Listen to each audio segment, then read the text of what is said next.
So today I thought it would be really interesting and hopefully helpful to some of you to jump into this little scene with a cowboy that we interviewed on a cattle farm and just talk about some of the lighting decisions we made in order to achieve this look.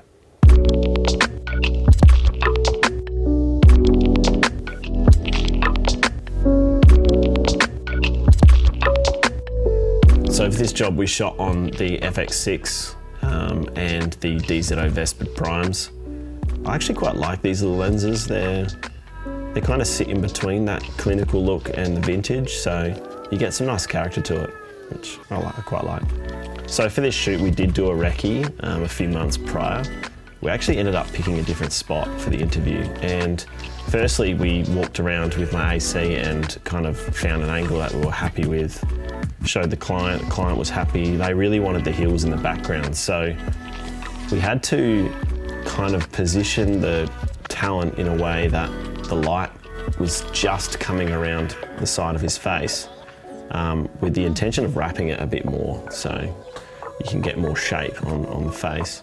And in order to do that, we chucked up a 1/4 strength silk on an 8x frame just behind him, so we're cutting off the sun's harshness. The reason why I chose a 1/4 strength scrim is because I wanted to keep it more natural looking. You know, he's out in the middle of this paddock. You know, if I chucked over a 2-stop diffusion and then punched in some light, you know, you're gonna look like he's sitting in front of a green screen. No one likes that musy green screen look. The light was really hitting him from the backside. So in order to combat that, we needed to wrap the light around the front of his face. And we did that by using a Ultrabounce, just like a 40-inch Ultrabounce, quite low to really bounce that light back up under his hat, because that hat is pretty epic, and I was quite jealous, really. Oh yeah, look at that. And to wrap that light around even more, we had a 720B Nanlite on a C-stand with a big Aputure dome on the front. Quite funny how we used an Aputure dome on a Nanlite. But you just work with whatever you've got, and if that works, well, then it works. So here we're just going to quickly break down the shot really quickly. I'm just going to run you through what the camera saw, and I'm going to take away each fixture one at a time, from all set up to nothing, and then I'll show you a before and after at the end.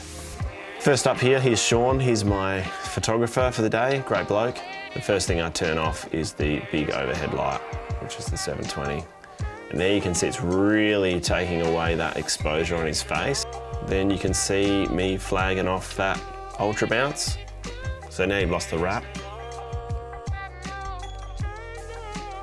And then there goes the scrim.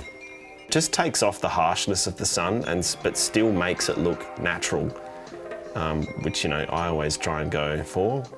And then last thing I do is remove the neg, and you can see it just coming off there. And I think I walk in there more, yep, and take the back edge away as well. And as you can see here, like a before and after. On the left side, we've got no fixtures. And then on the right side, that's with all the lighting fixtures in place. We also had a B cam on the 75mm. And as you can see here, like you can really see that negative fill at work. It's really cutting out half the ambient light on his right side of his face. And look, if you didn't have that, the shot would look really flat, especially on this angle, so it just looks nicer. So hopefully that helped some of you guys learn a little bit more into what goes into achieving a look like this. It can be done, obviously, a million other ways, but this is how we achieved it with the crew we had and the gear we had. Let me know if you've got any questions or what you want to see. This is the first time I've done something like this, little breakdown. So hopefully it helps you guys. So yeah, that's all I really got for this one. See ya. You just wanna hold it, don't